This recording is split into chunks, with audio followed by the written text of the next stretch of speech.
We know the cost of getting an education is increasing because of inflation. But some students say community college is helping them offset rising costs. KSHB 41 News reporter Daniela Leon is live at Johnson County Community College this morning. Daniela, what did students tell you about how they're adapting? Hey, good morning, Ray and Taylor. Well, we talked to a variety of students that attend Johnson County Community College, from first-generation college students to students on the verge of transferring, and they told me they're constantly feeling that sticker shock and are having to get creative to combat inflation and reduce their student debt. Take a listen.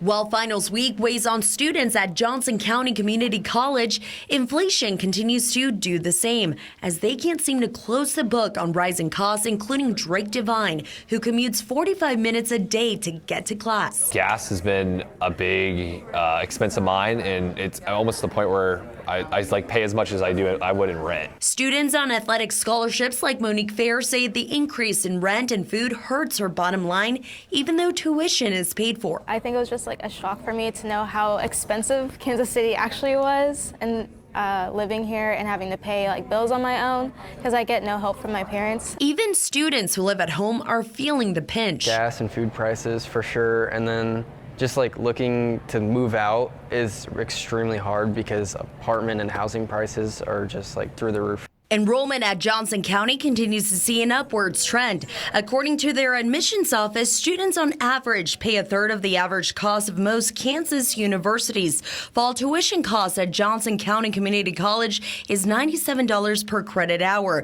Kansas State is $316 per credit hour, and KU is $336 per credit hour. So that's why I came here initially, and that's why it's going to help me transfer to Mizzou. Here's what students say helps them beat a 40-year inflation high. Many are living with their parents. Others have roommates to split costs and have applied for scholarships and grants. Many have on-campus jobs that help pay part of their tuition and hold flexible hours, all in an effort to stay afloat and reduce their student debt. My mom was always telling me like, oh my gosh, college debt, the worst thing ever. I think she just recently finished paying it off, and she's like 45, and I was thinking, I'm like, I do not want to be that person. I don't want to build up any debt, and I don't want to have to pay off anything else in the future when I already have bills. So how much are students having to pay to attend community college? Well, according to the Education Data Initiative, they estimate the average American student spends roughly around $3,500 in tuition to attend a two-year public institution. Room and board anywhere between $7,000 to $12,000 a year, and estimated costs around $15,000 to $16,000 a year for a student to attend community college. Reporting in Johnson County, I'm Danielle Leon, KSHB 41 News. Daniela, thank you. You mentioned in one of your hits earlier this morning that JCCC has one of the lowest tuition rates in all the state of Kansas. So how much does that equate to? What are students saving a year, and how are they able to keep their rates low in the middle of this inflation you're describing? Yeah, they didn't raise their tuition rates from last year. It's around $97 per credit hour, and they were able to sustain that through local tax and through community partnerships. And this is how much they think students are saving because of that.